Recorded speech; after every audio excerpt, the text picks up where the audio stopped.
Hello everyone. Good evening. I hope mko fine. I hope mko poa.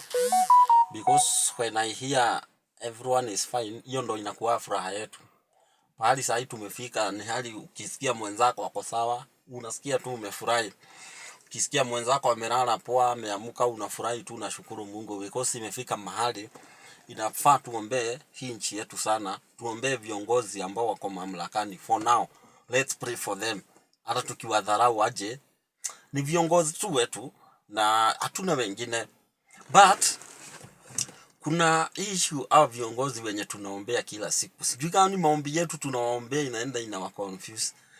Leo nisikia kuna minister mmoja anasema ati walimu watakuwa wanapewa 300,000 compensation ama benefits za vifo zao. Sikuelewa anasema aje. Now the question is this. Before upe mtu benefit ya kifo hizo pesa zote, can you prevent?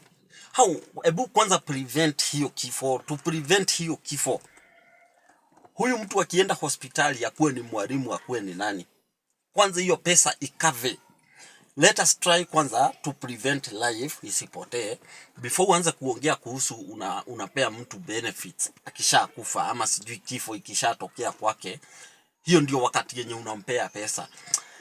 Si hizi pesa tu itumike kwanza to prevent hii kifo isifanyike, because it is possible.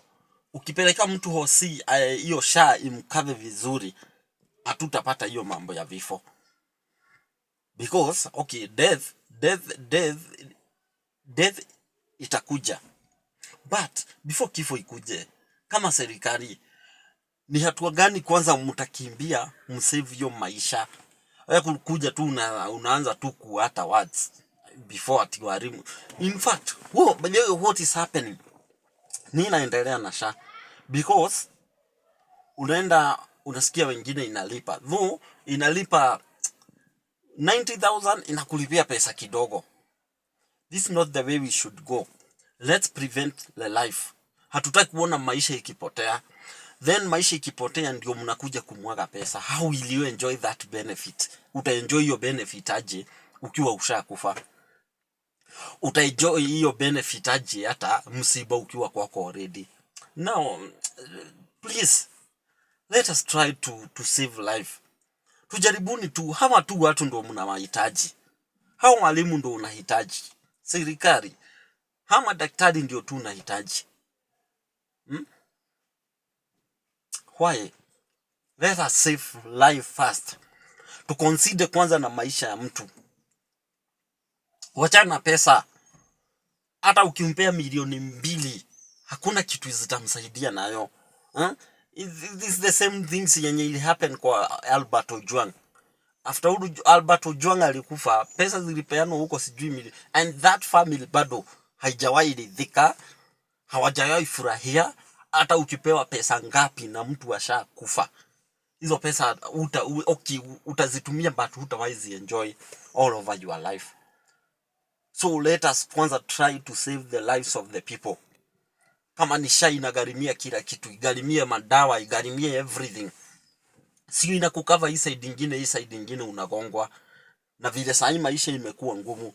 So please, the Minister of Health, hiyo statement umetoa haikufaa kutoa through your CIS. Mnatoa information kama hiyo. Hiyo statement is very bad. Na kwanza wewe minister unafaa apologize walimu kwa kuambia hivyo. Wapea aje 300,000 wakati mtu ashakufa, wakati already mtu ashapata msiba? Ni ya nini? Sio 300,000 iende imulipie madawa, igharimie all the medication, treatment, igharimie everything.